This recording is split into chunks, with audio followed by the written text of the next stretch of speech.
Às quintas-feiras, às 8h30 da manhã, temos a oração da terceira idade. Sábado, 7 da noite, o culto da juventude. No domingo, 8h30 da manhã, acontece o nosso Getsemane. Às 9 horas, Escola Bíblica Dominical. 10h15, a celebração da manhã. Às 7 da noite, o nosso culto de celebração. Não deixe de vir adorar conosco. Mas caso você não possa estar aqui, assista a nossa transmissão ao vivo pelo site pippa.org.br. Para saber tudo o que acontece na nossa igreja, acesse nossas redes sociais. Ao final do culto, facilite a saída dos veículos em nosso estacionamento. Estamos iniciando nossa celebração. Em sinal de reverência, desligue seu celular.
$10 milhões de pessoas. Muitas. 2 milhões de pessoas? 6 milhões. Milhares. 200 mil. Mais. Uns 30 mil. 5 milhões? Não, muito mais. Olha, bastante. 3 bilhões? Que mais de 1 milhão, é? Eu acho que uns 3 bilhões ou mais, 30 milhões de pessoas. 1.800.000. 2 milhões, 3 milhões, sei lá, 2 milhões. Acho que metade. Não chega isso não, 2 milhões. Ah, milhares. Milhares, milhares e milhares.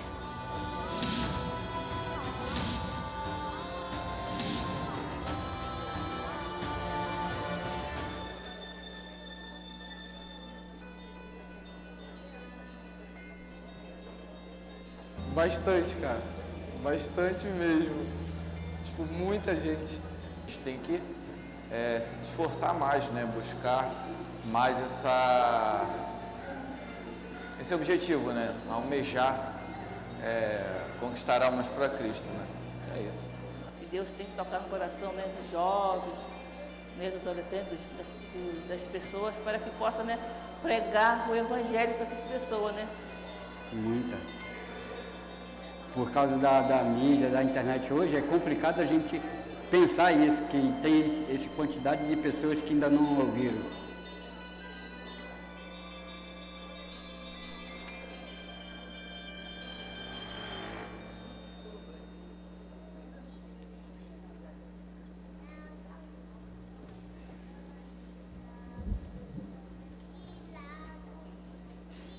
Bom dia, igreja. Que a graça e a paz do Senhor Jesus seja sobre a vida de cada um, de cada família aqui, amém?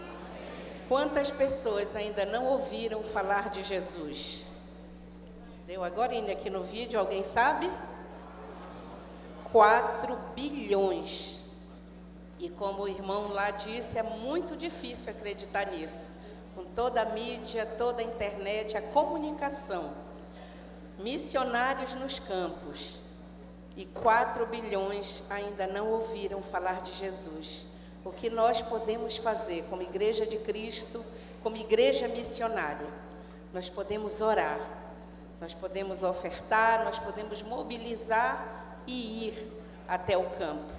E eu convido você, igreja, se coloque em pé agora e vamos pensar nesses 4 bilhões de pessoas. Dentro desses 4 bilhões, talvez você conheça alguém que ainda não ouviu falar de Jesus.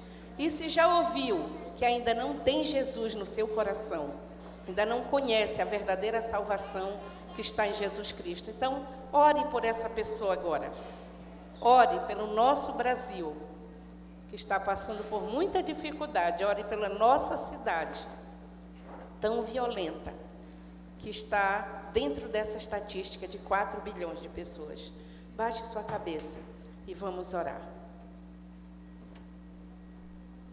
Pai, desperta, Senhor, em nossos corações, Senhor, fome e sede por evangelizar, por levar a Tua palavra, Senhor. Que nós possamos ser instrumentos em Tuas mãos, meu Pai. Capacita, Senhor, cada um aqui reunido, meu Pai. Derrama do Teu Santo Espírito, Senhor, para que possamos ser luz, Senhor, ser sal da terra, fazer a diferença nessa geração. Que onde quer que cada um de nós esteja, Senhor, que sejam os Teus pés, a Tua boca, Senhor, que a Tua palavra seja disseminada, Senhor, com as boas novas de salvação, Senhor, para que vidas sejam alcançadas, vidas sejam salvas e que se possa fazer cada dia mais e mais discípulos de Cristo, Senhor. Que nós possamos, Senhor, cumprir o Teu ID, Senhor. Que nós possamos, Senhor, ser discípulos e fazer discípulos, Senhor, para a honra e glória do Teu santo nome, Pai.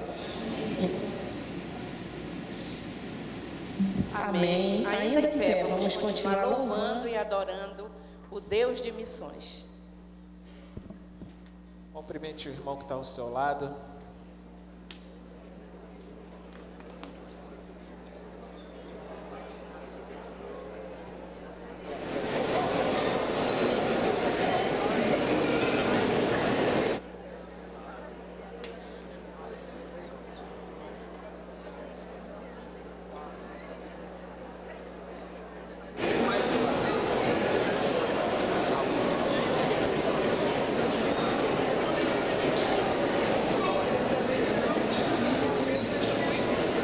Vamos louvar ao Senhor nesta manhã tão bonita.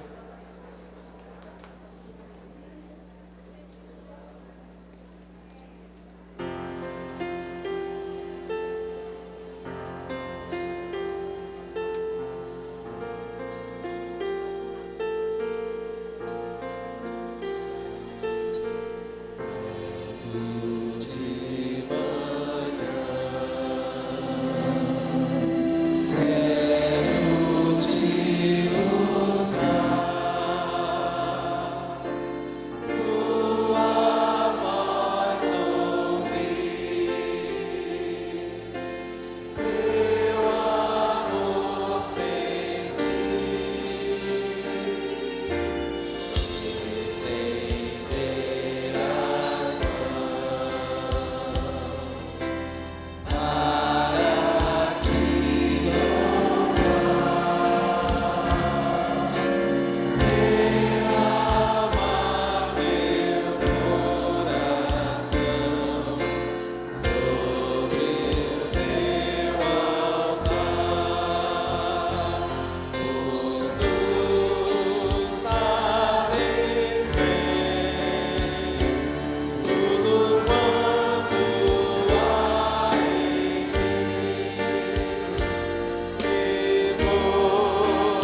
Obrigado, Senhor, por ter vindo ao mundo, descer do céu, morrer na cruz para nos salvar, nos libertar dos nossos pecados e ressurgir para nos dar a certeza de que um dia estaremos contigo.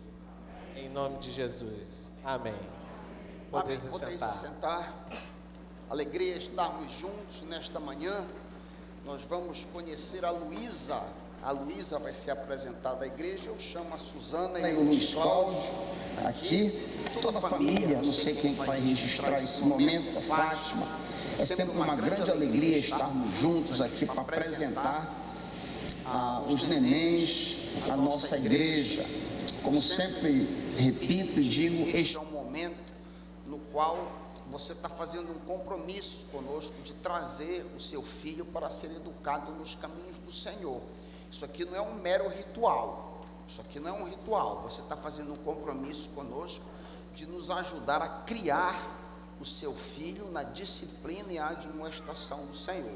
Nós queremos ajudar a cooperar, e você precisa cooperar conosco, estando aqui na igreja, buscando a face do Senhor, para que juntos nós podemos vencer esse mundo mal. Amém, meus irmãos? Nós vamos invocar a bênção do Senhor, no mesmo estilo de sempre. Ensina, no caso, a menina no caminho em que deve andar, e até quando envelhecer, não se desviará dele. Levante a mão direita e vamos invocar essa promessa do Senhor. Ensina a Luísa no caminho em que deve andar, e até quando envelhecer, não se desviará dele. Amém. Que isso seja verdade. Me dá essa boneca aqui. Vou colocar a cabeça dela aqui. Vamos orar juntos, vamos orar. Pai querido, nós colocamos a Luísa no teu colo. Da mesma forma como ela está nos meus braços, nós a depositamos nos teus braços. Quando toda a corte celeste olha para ela, Pai, nós invocamos de Ti a bênção, a proteção, a graça, o amor, o cuidado do Senhor sobre ela. Que o Senhor, com o anjo do Senhor, esteja todos os dias da sua vida acompanhando. Que ela seja uma moça santa, irrepreensível, Pai. Que ela venha dar muitas alegrias para os seus pais, mas principalmente a Ti, Pai. Ó Pai, livra de todo mal, livra das drogas, livra de todo mal deste mundo, de más companhias, durante toda a sua caminhada, Pai. Dá sabedoria a seus pais para que creem na disciplina e admoestação do Senhor. Colocamos a Luísa no teu colo, no nome do Pai, do Filho e do Espírito Santo. Amém. Amém. Fátima.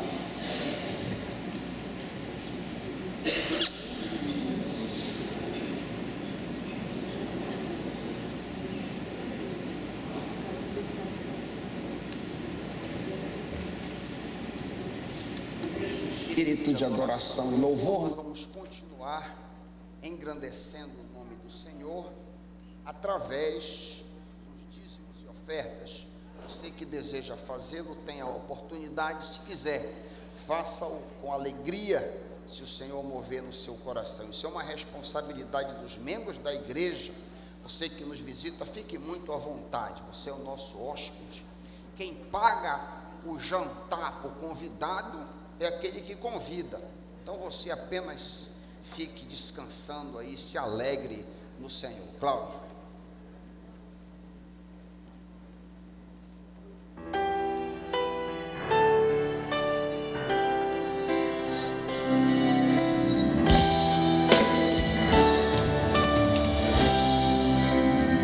Tu és o Deus dessa terra, Tu és o Rei desse povo, és o Senhor da nação. Tu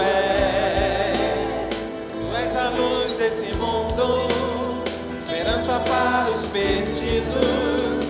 Tu és a paz para os cansados. Tu és. Ninguém é como o nosso Deus. Ninguém é como o nosso Deus.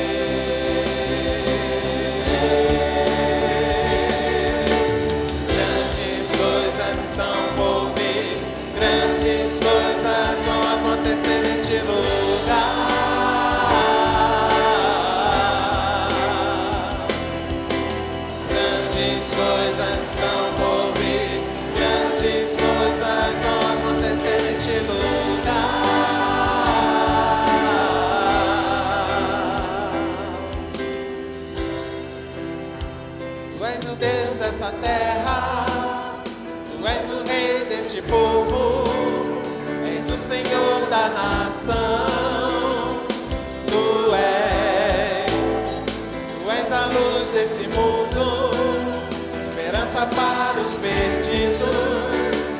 traz a paz pros cansados, tu és.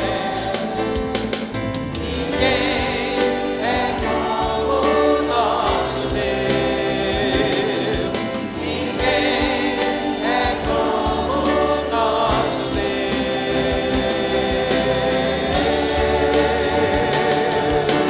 Grandes coisas estão por vir, grandes coisas vão acontecer neste lugar.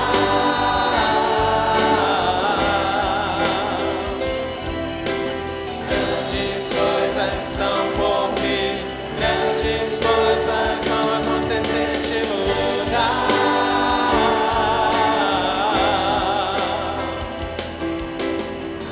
Grandes coisas estão por vir, grandes coisas vão acontecer neste lugar.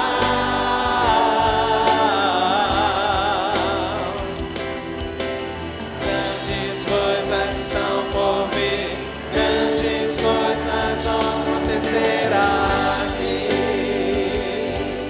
Ninguém é como o nosso Deus. Ninguém é como o nosso Deus. Ninguém é como o nosso Deus. Ninguém é como o nosso Deus.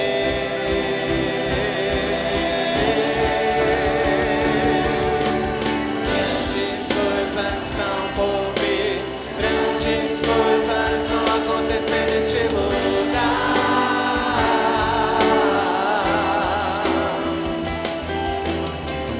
Grandes coisas estão por vir, grandes coisas vão acontecer aqui.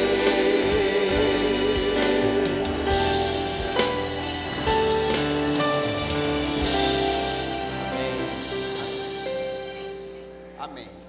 A casa do Senhor é local que grandes coisas acontecem, missionários são enviados, o Senhor está operando, está curando, está fazendo a obra dele nas nossas vidas, amém? Está nos renovando.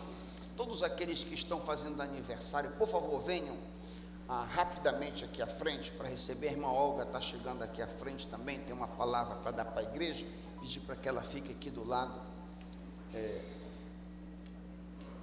Quem está fazendo aniversário de casamento também, vem aqui à frente, venha receber um abraço do nosso corpo diaconal.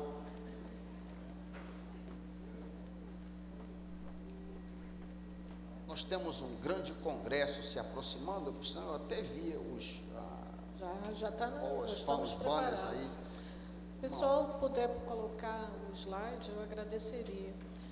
Queridos, no seu boletim tem uma notinha sobre o congresso Acolher e Educar. É um congresso que vai focar em crianças e adolescentes. Esse congresso, eu estou pedindo e orando muito ao Senhor, porque é um desafio grande. Porque a abrangência desse congresso é para todo o estado do Pará. Imagina isso? A abrangência desse congresso é para todas as igrejas evangélicas do estado do Pará.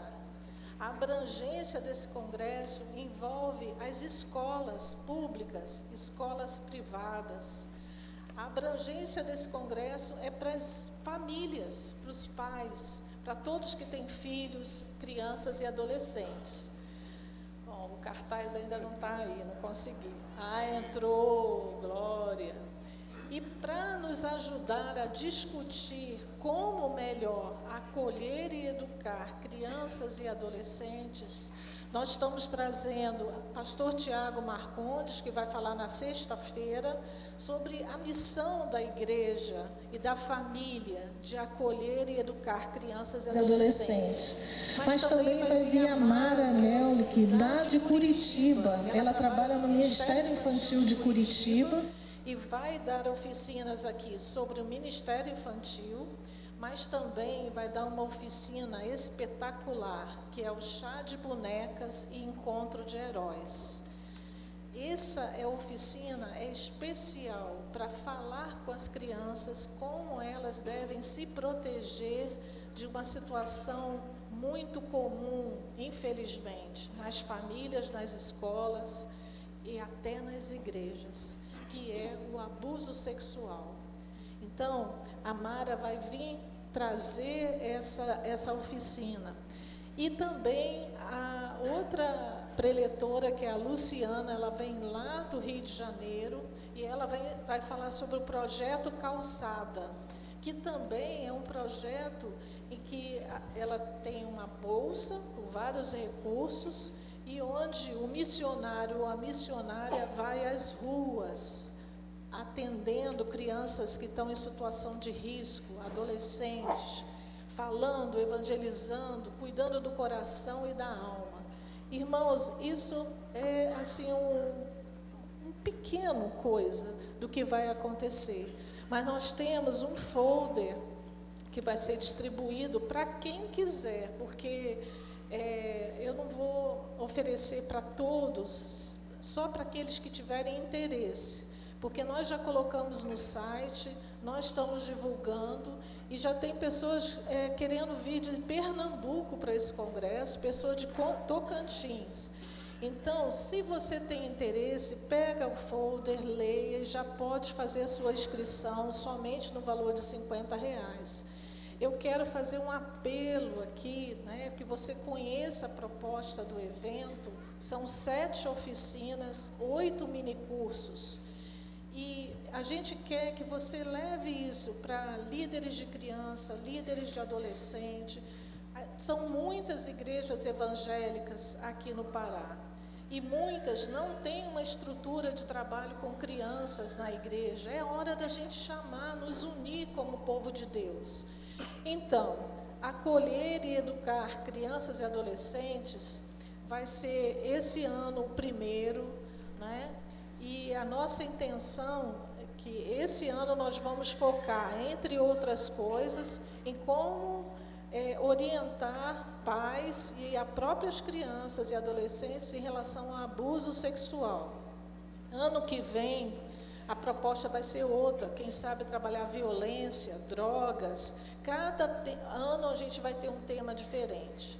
O que eu queria pedir aos irmãos, orem por esse evento, orem. Porque é um assunto delicado, ninguém quer falar sobre isso, mas nós precisamos falar e combater, porque muitas crianças na comunidade, nas escolas, estão sendo violentadas. Isso traz prejuízos para toda a vida de uma pessoa. Depois, quando chega a fase adulta, ou antes disso, vem tentativa de suicídio, vem dor no coração, vem depressão, vem uma série de coisas. Eu convido você, meus irmãos, a abraçar essa causa de proteger as crianças e adolescentes. Estão comigo? Amém. Então, vamos orar, querido, agradecendo então a Deus os dízimos, as ofertas e os aniversariantes. E já coloque no seu coração, orar por esse evento, quem vai vir, quem vai trazer, quem vai ministrar, os projetos missionários, os evangelistas, quem está trabalhando com crianças e adolescentes, psicólogos, assistentes sociais, enfim, é muita gente que podemos reunir nessa grande campanha em favor das crianças e adolescentes. Senhor, nosso Deus, nosso Pai, nós queremos ser uma igreja relevante, ó Deus, nessa sociedade. Nós queremos transformar essa sociedade com a Tua palavra, Senhor. Nós queremos que o Senhor reine na nossa igreja, mas reine também, ó Deus, em Belém, reine também em Santarém, reine em Itaituba, reine nessas ilhas, ó Deus, tão distantes, reine em Breves, reine em toda Marajó. E, ó Senhor, nós sabemos que as crianças e adolescentes estão sendo exploradas sexualmente, Senhor. Ó Deus, nós nos envergonhamos dessa realidade, porque Jesus acolheu as crianças e ainda repreendeu os discípulos que queriam afastá-los dela, Deus. E, ó Senhor, sensibiliza o nosso coração, Senhor, para fazer uma obra abrangente, que não veja só os nossos, mas veja as crianças em todo o Pará que estão em situações de risco, em situações de fragilidade, de vulnerabilidade, ó Deus. Capacita, Senhor, todos os preletores que foram convidados, Senhor.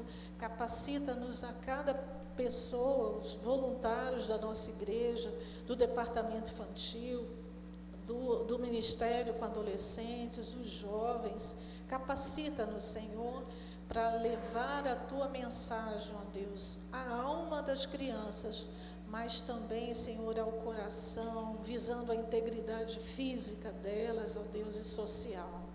Te agradecemos, Senhor, pelos dízimos e ofertas. Nos dê, Senhor, discernimento, sabedoria, liderança da igreja no uso desses recursos, Senhor. Que esses recursos sempre sejam voltados não para nós mesmos, mas para o engrandecimento do Teu reino, ó Deus. Te agradecemos, Senhor, pelos aniversariantes, tanto de casamento como de vida, Senhor, que o Senhor esteja abençoando a cada dia a essas pessoas, e te agradecemos, porque o Senhor tem nos permitido viver, e viver para a Tua glória. Te pedimos isso em nome de Jesus. Amém, Senhor.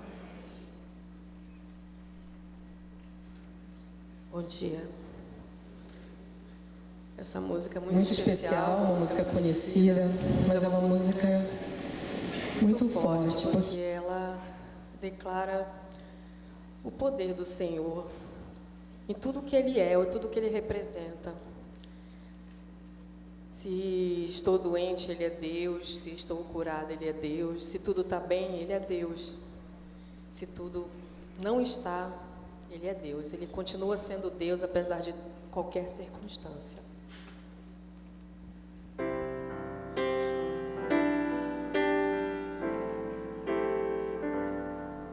Minha fé não está firmada nas coisas que podes fazer.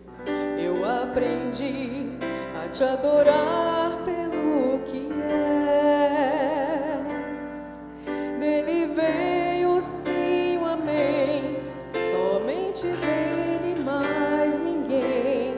Ah, Deus, seja o louvor. Ele é Deus, se não fizer, Ele é Deus, se a porta abrir, Ele é Deus, mas se fechar, continua sendo Deus. Se a doença vier, Ele é Deus, se curado eu for, Ele é Deus, se tudo der certo, Ele é Deus, mas se não der, continua sendo Deus. Minha fé não está firmada nas coisas que podes fazer. Eu aprendi a te adorar pelo que és. Dele veio sim o amém, somente dele, mais ninguém. Ah, Deus, seja o louvor. Se Deus fizer, Ele é Deus. Se não fizer, Ele é Deus. Se a porta abrir, Ele é Deus, mas se fechar, continua sendo Deus. Se a doença vier, Ele é Deus. Se curado eu for, Ele é Deus. Se tudo der certo, Ele é Deus, mas se não der, continua sendo Deus.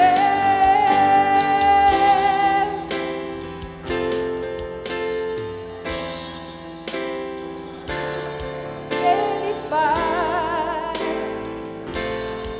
Pode cantar junto, gente. Eu o adoro pelo que Ele é, eu não adoro pelo que Ele faz. Haja o que houver, sempre será Deus.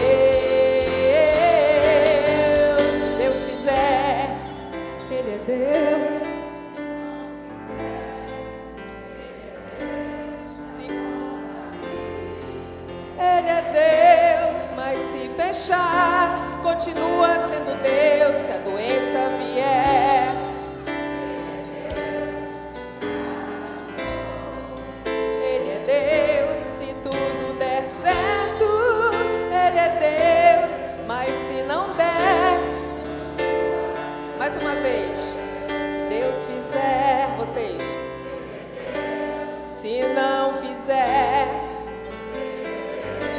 se a porta abrir, Ele é Deus. Mas se fechar, continua sendo Deus. Se a doença vier, vocês.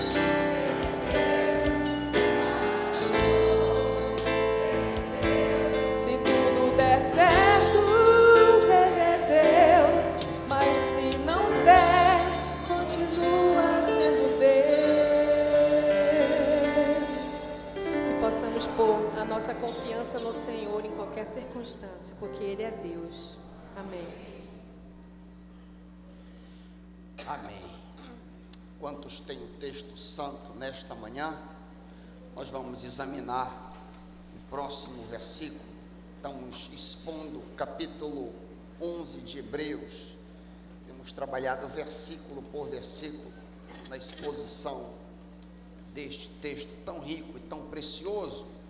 E hoje nós vamos considerar um pequeno segmento dentro do versículo, Hebreus 11, 32.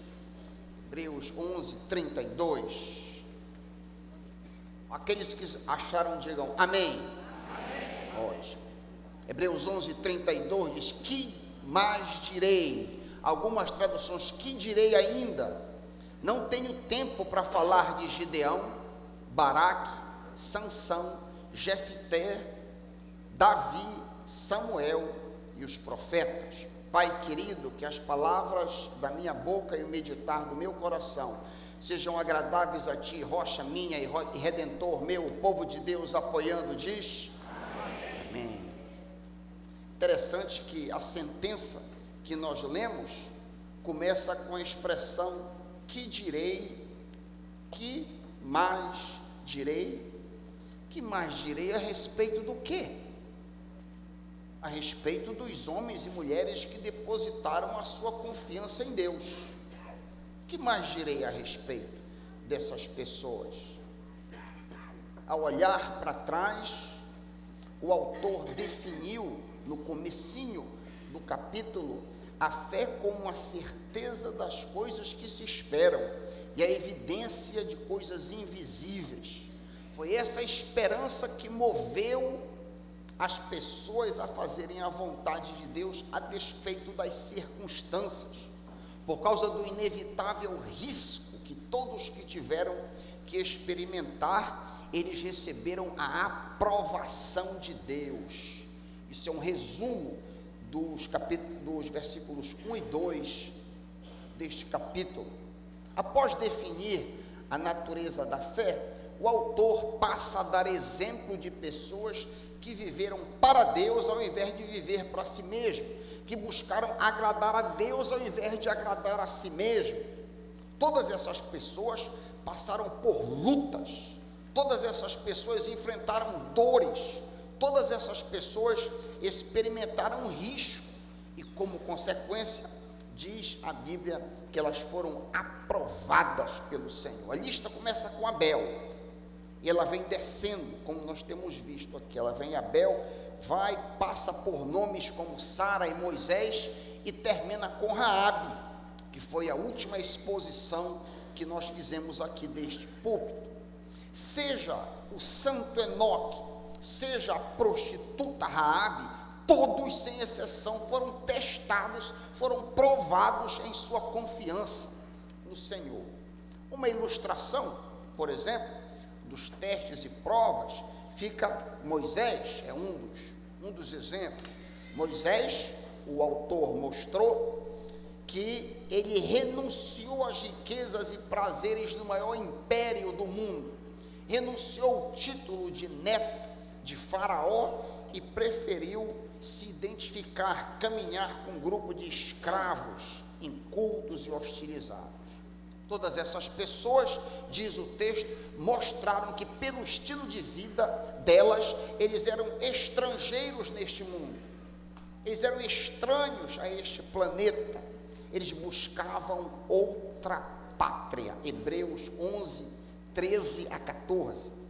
Tendo relatado isso tudo, tendo dito isso tudo, ele fala: que mais direi ainda? Que mais eu vou falar?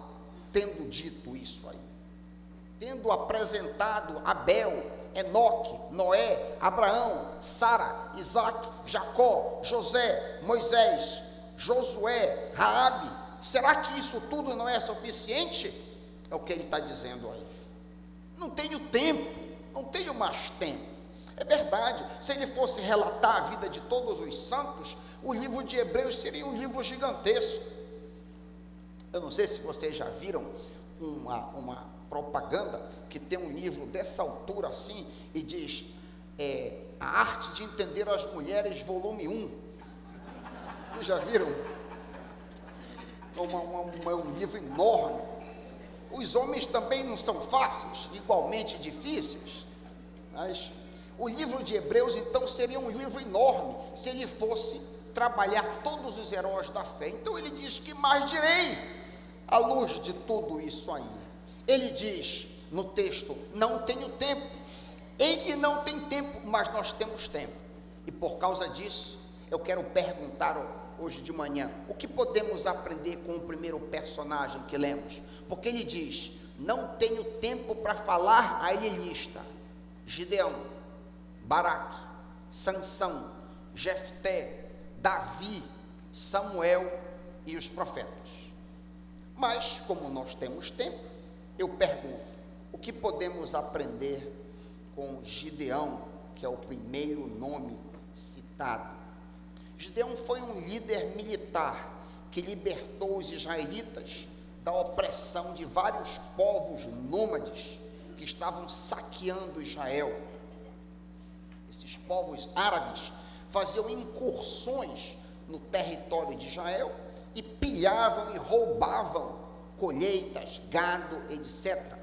Vale a pena dar uma olhada na vida de Gideão e tirar uma ou duas lições preciosas para as nossas vidas.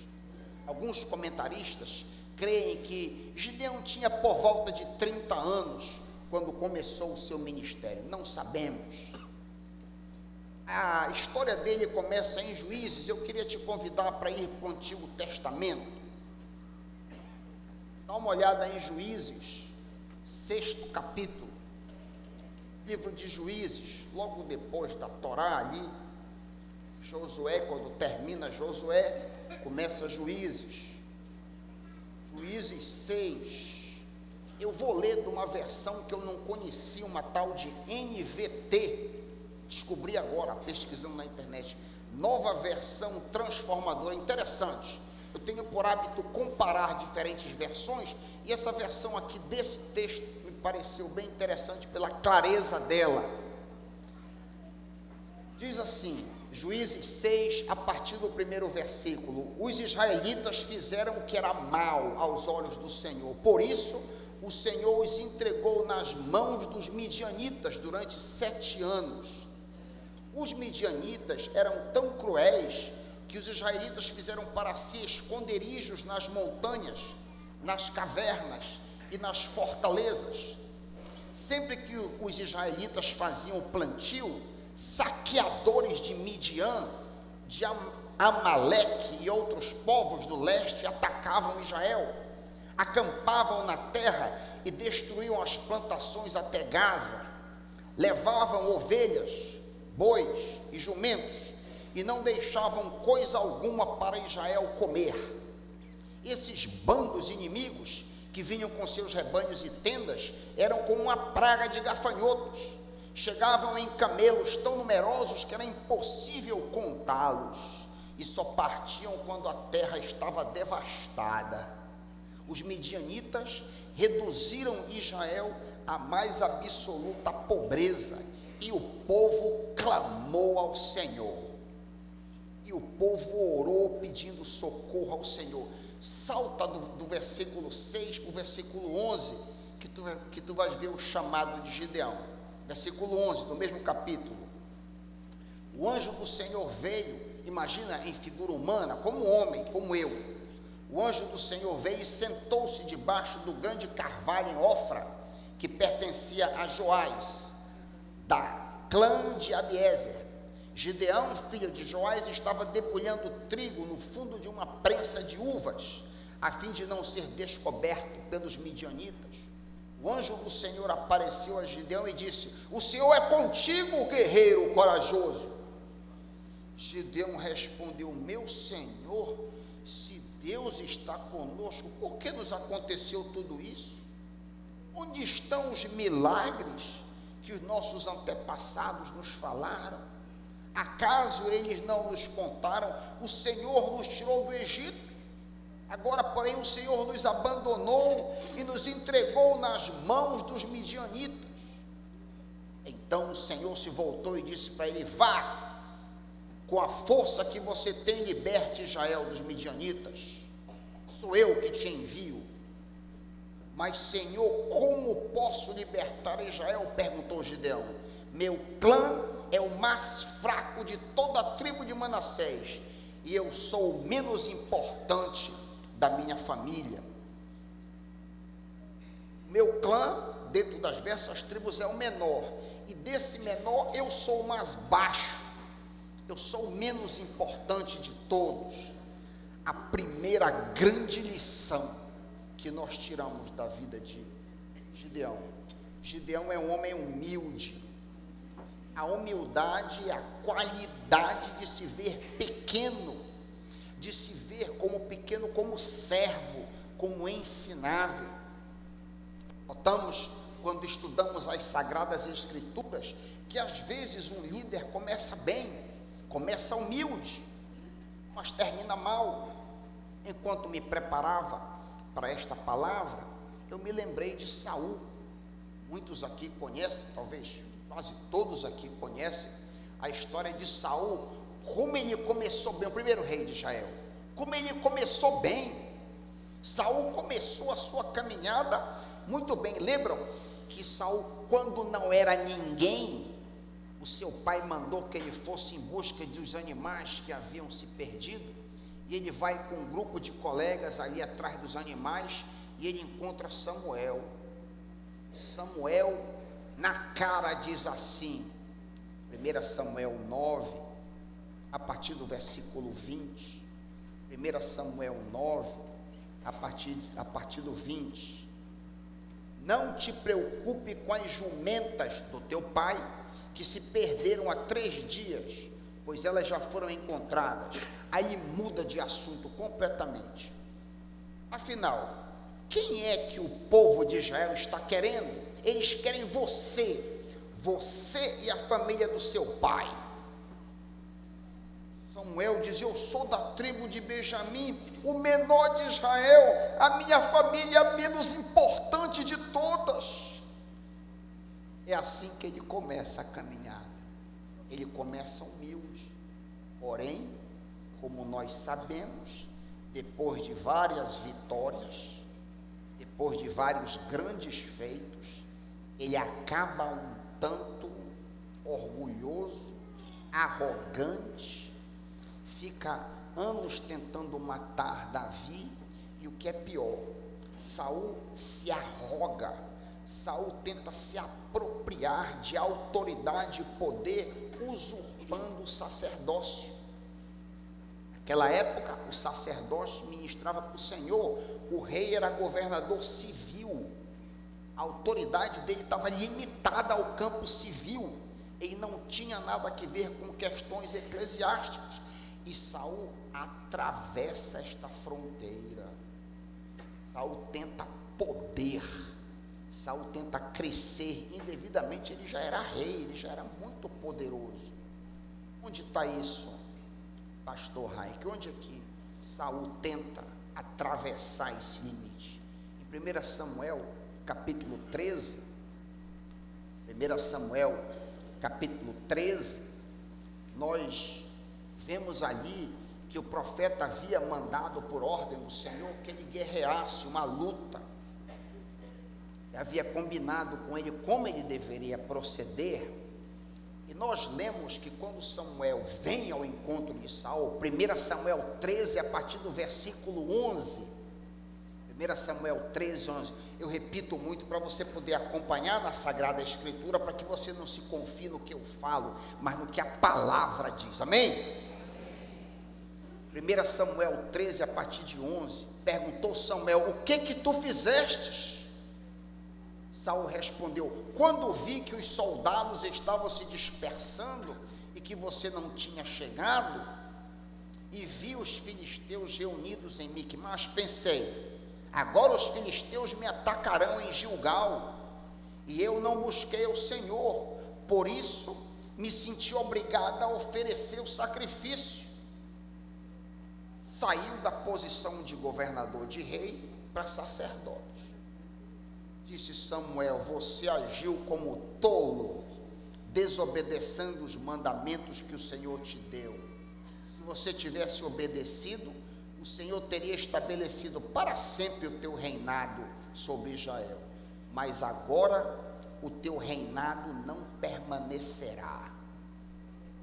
Ele caiu porque ele tentou se elevar. Ele foi posto para baixo porque ele tentou caminhar para cima indevidamente. Compara a atitude de Gideão, e é isso que eu quero apontar para ti, a atitude de Gideão do começo ao fim. Gideão também ganhou batalha, a gente vai ver já já, mas olha só, no final aí do capítulo 9 de Juízes, quando Gideão volta para Juízes, Juízes 9, quando Gideão derrotou um exército de cerca de 15 mil homens, que era o resto daquele grande exército de 135 mil, lemos em Juízes 9, 22, Juízes 9, 22, então os israelitas disseram a Gideão: seja nosso rei, você, seu filho e seu neto nos governarão, pois você nos libertou de Midian. Gideão, porém, respondeu, versículo 23, olha que coisa linda: nem eu, nem meu filho governaremos vocês, o Senhor os governará.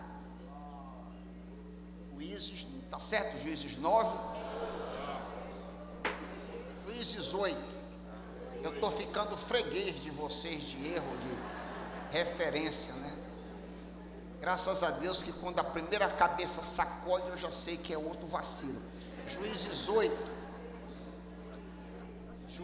8, desculpa. Eu quero chamar a atenção para o versículo 23, quando ele é chamado. Quem é que não quer ser rei? Principalmente depois de ter ganho a peleja. Vem ser rei, tu e teus filhos, teus netos, vamos fundar uma dinastia. Ele disse: não, o Senhor vai ser o rei de vocês. Que exemplo, meus irmãos, que exemplo maravilhoso de humildade e de conhecimento de que o Senhor deveria reinar, pelo menos naquele período histórico, com diferente de Saul. No geral, o poder tende a nos corromper e gerar orgulho em nós, como vemos no caso de Saul. Quando somos promovidos a cargos mais elevados, tendemos a nos achar mais especiais do que os outros. Note como Gideão exaltou a Deus e recusou poder e autoridade. Grande lição. Nós devemos nos ater aos limites que Deus nos deu. O segundo aspecto que chama atenção na vida deste homem de Deus é a sua fé. Fé imperfeita, sim, vamos trabalhar esse ponto. Mesmo assim, ele ousou, ele teve confiança no Senhor.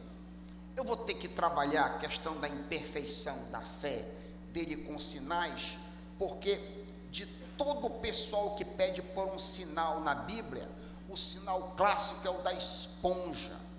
O sinal clássico da esponja, ele pede para que a água molhasse só a esponja e não a terra, e depois o contrário. Então eu vou ter que trabalhar a questão do sinal. Isso tende a diminuir um pouco da fé, da valentia no Senhor que Gideão tinha. Mesmo assim, eu quero dizer que ele é um homem de fé, apostou no Senhor.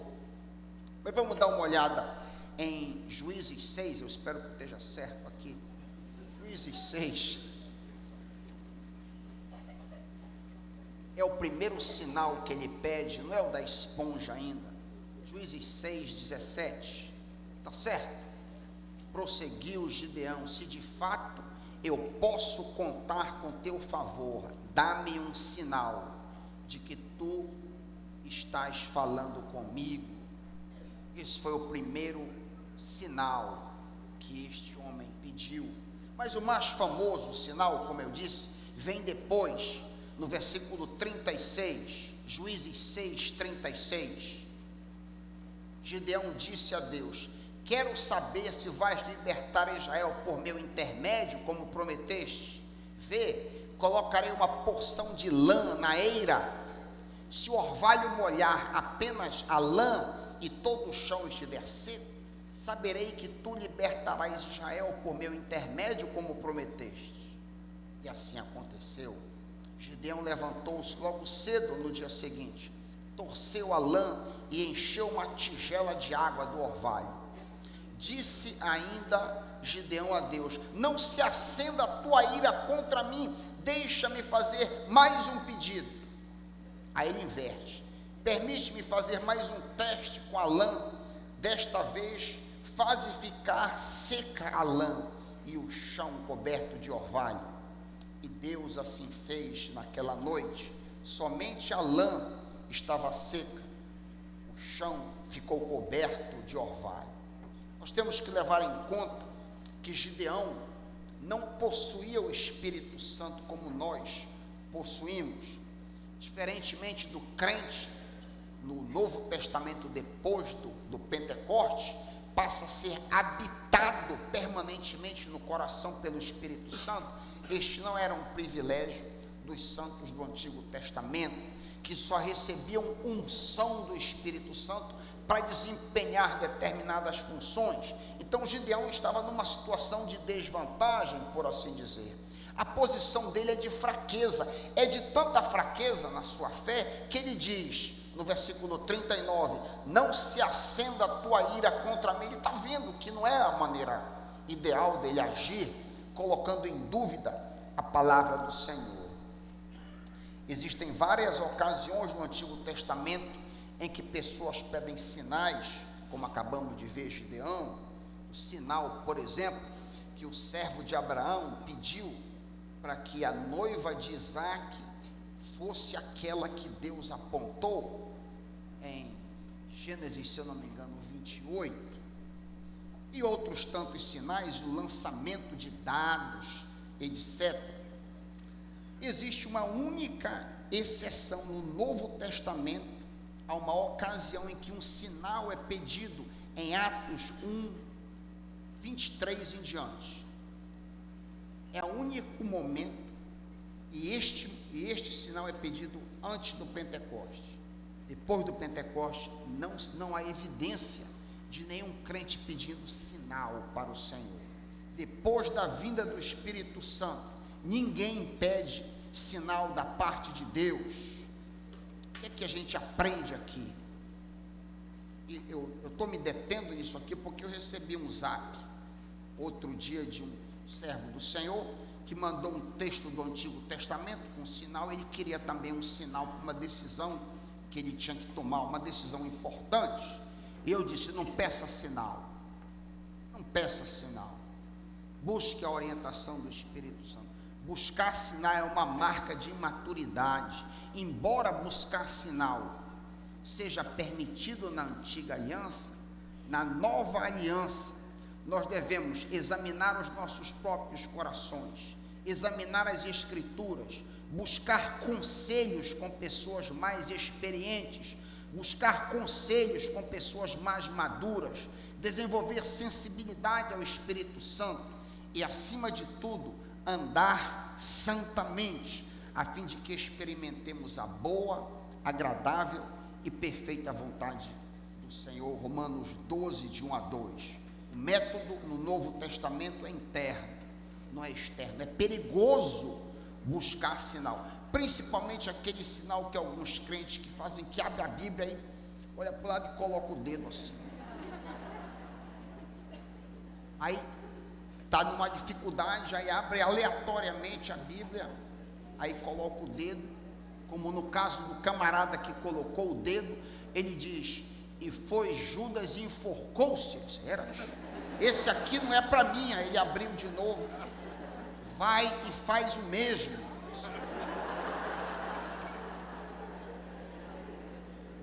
A Bíblia, por quê? A Bíblia não foi escrita para isso. A Bíblia não é um livro de mágica. A Bíblia não é um livro místico que foi escrito para que você jogue dedo em cima e aponte, como muitos irmãos ainda fazem. Isso é uma marca de imaturidade. Está precisando crescer na sensibilidade ao Senhor. A Bíblia é para ser lida e para ser tirado lições para as nossas vidas, e não ser tratada como se fosse um amuleto.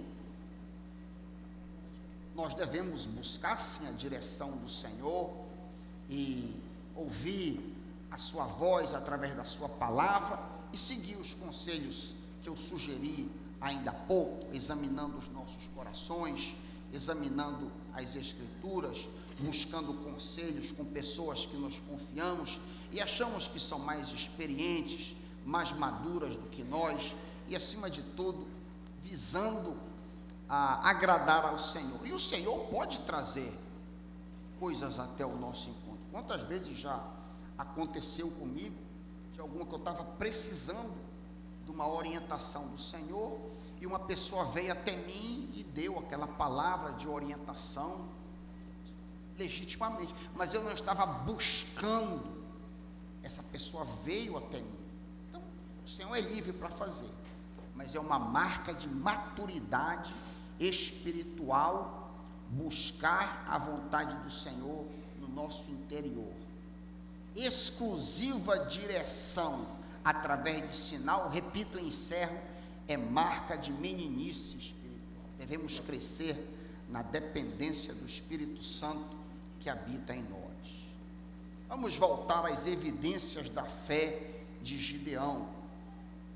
Lemos em Juízes 6, 25 em diante, que a primeira coisa que Deus ordena a Gideão era que ele destruísse o altar de Baal, que pertencia ao seu pai, e também derrubasse o poste ídolo de Aserá, Juízes 6. Além dessas duas façanhas, ele deveria construir um altar ao Senhor no topo da elevação. Isso envolvia risco de vida. Gideão obedeceu e foi prometido de morte pelo povo quando soube do fato que ele realizou. Toda fé verdadeira envolve risco. Não existe fé, não existe teste de fé sem risco. Em segundo lugar, no capítulo seguinte, Josué capítulo 7, Deus mandou com que Gideão reunisse um exército, e ele juntou 32 mil soldados, mas havia um exército contra ele de 135 mil, imagina, 32 mil guerreiros, que foi a totalidade dos soldados que ele conseguiu agrupar, contra 135 mil, isso está no capítulo 7 de Juízes. Contudo, o Senhor disse para Gideão: você tem homens demais, tem muita gente contigo. Por que razão Deus disse isso? Falou com certeza em um sonho, em uma visão? Porque caso Israel ganhasse 135 mil, eles com 32 mil, eles ainda podiam pensar que foram eles que obtiveram a vitória. Então o Senhor disse: tem gente demais, mande para casa todos os homens que tiverem medo. Assim diz o texto, 22 mil retornaram para casa, e ele ficou com 10 mil homens. Ainda era uma desvantagem estúpida, 135 mil, você com 10 mil, é brincadeira. Mesmo assim, Deus disse: ainda tem muita gente. Por isso o Senhor mandou que Gideão fizesse os homens beberem água do riacho, mandando então embora os que baixassem a cabeça para beber. Vou dar-lhe a vitória com 300. Os 300 que ficaram vigiando enquanto beberam. No momento da luta, diz Juízes, capítulo 7, Gideão dividiu os 300 homens que tinha em 3 grupos de 100, e com um cântaro de fogo na mão e com a espada, começaram a gritar e bateram para quebrar o cântaro. Então os exércitos dos midianitas se puseram em alvoroço no meio da escuridão, e diz a palavra de Deus que eles se feriram uns aos outros. Todos começaram a fugir e se golpear um ao outro, e os israelitas venceram a batalha. Gideão correu um grande risco de ser totalmente trucidado pelos 135 mil soldados, ao acreditar que Deus lutaria por Israel. Mesmo assim, ele foi avante e obedeceu ao Senhor. E está aqui o valor da sua fé. Ele confiou no Senhor, a despeito de que a olhos humanos aquilo era uma loucura. 300 homens contra 135 mil. Direi mais, não tenho tempo para falar de Gideão. Nós temos e aprendemos com Gideão. Gideão que liderou o povo por 40 anos após a vitória sobre os midianitas, e durante todos esses 40 anos, diz Juízes 8, 28, houve paz em Israel. Gideão foi um exemplo de servo humilde, em primeiro lugar, e fiel ao Senhor. Podemos aprender com este homem de Deus 2 coisas. Devemos estar sujeitos, humildes diante do Pai. Nunca devemos nos elevar, pensarmos que somos importantes, como fez Saul no final da sua caminhada. E como diferente de Gideão, que permaneceu humilde até o final. E devemos confiar no Senhor, embora a nossa confiança por vezes falha. Quem aqui não hesita, vez por outra? Será que sou eu? Gideão hesitou pedindo sinal. Mesmo assim o Senhor o honrou. Que você possa depositar a sua confiança no Senhor e permanecer humilde todos os seus dias. Em nome de Jesus. Amém.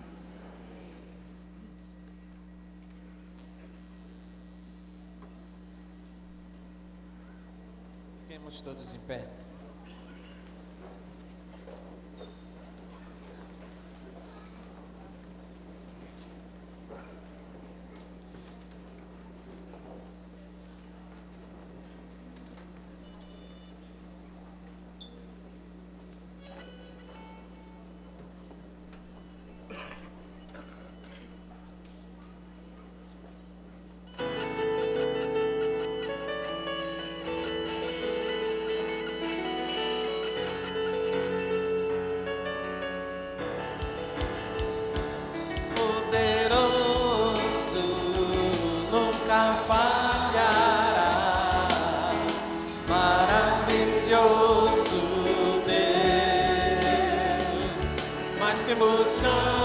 Buscamos, mais que pedimos,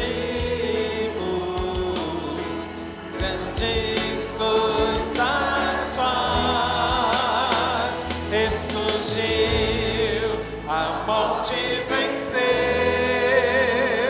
nosso Deus é poderoso, em seu nome vamos vencer. Nosso Deus é poderoso.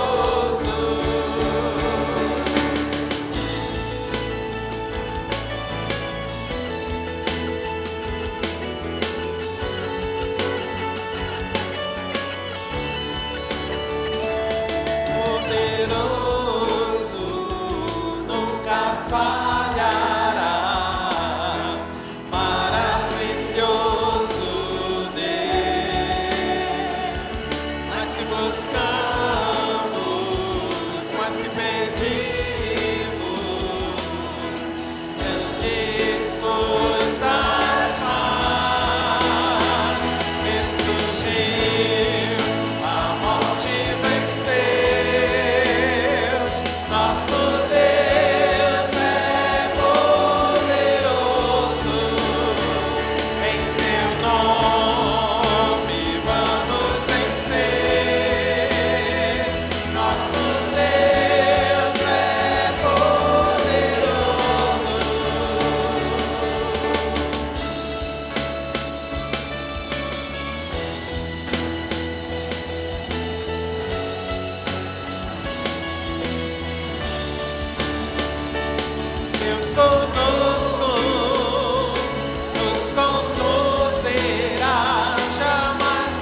fugiu, a morte venceu.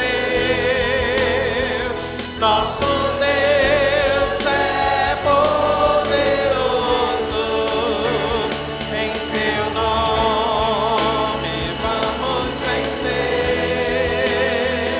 Nosso Deus é poderoso, nosso Deus é poderoso, nosso Deus é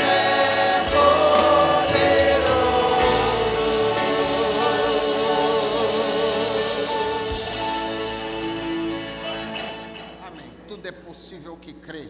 Então somente creia, diz o Senhor Jesus. As inscrições para o acampamento dos adolescentes ainda está aberta. Existem algumas vagas disponíveis. Inscreva seu adolescente.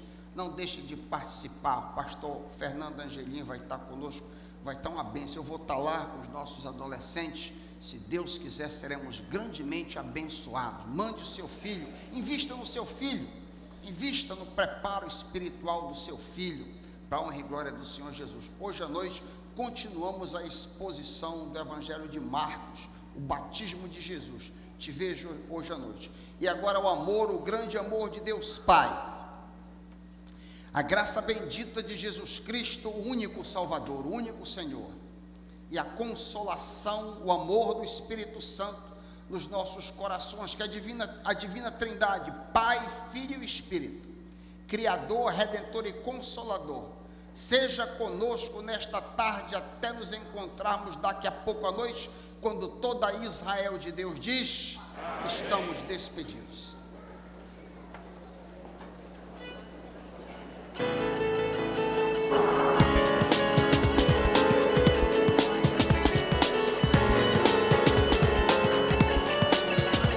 Estamos encerrando a transmissão de nossa celebração. Se você tomou uma decisão ou foi abençoado, fale conosco através do e-mail oração@pbpa.org.br. Gostaria que mais pessoas fossem abençoadas através desse ministério? Não deixe de nos ajudar para que essa obra continue a crescer. De segunda a sexta, 12:30, temos nosso momento de oração. Às quartas-feiras, às 7h, temos o culto de comunhão. No domingo, 8h30 da manhã, acontece o nosso Getsemane. 9h, a escola bíblica dominical. 10h15, a celebração da manhã. 5h, a EBD alternativa. E às 7h, o nosso culto de celebração. Não deixe de vir adorar conosco. Mas caso você não possa estar aqui, assista a nossa transmissão ao vivo pelo site pbpa.org.br. Para saber tudo o que acontece na nossa igreja, curta a nossa página no Facebook e compartilhe nossos posts abençoando seus seguidores.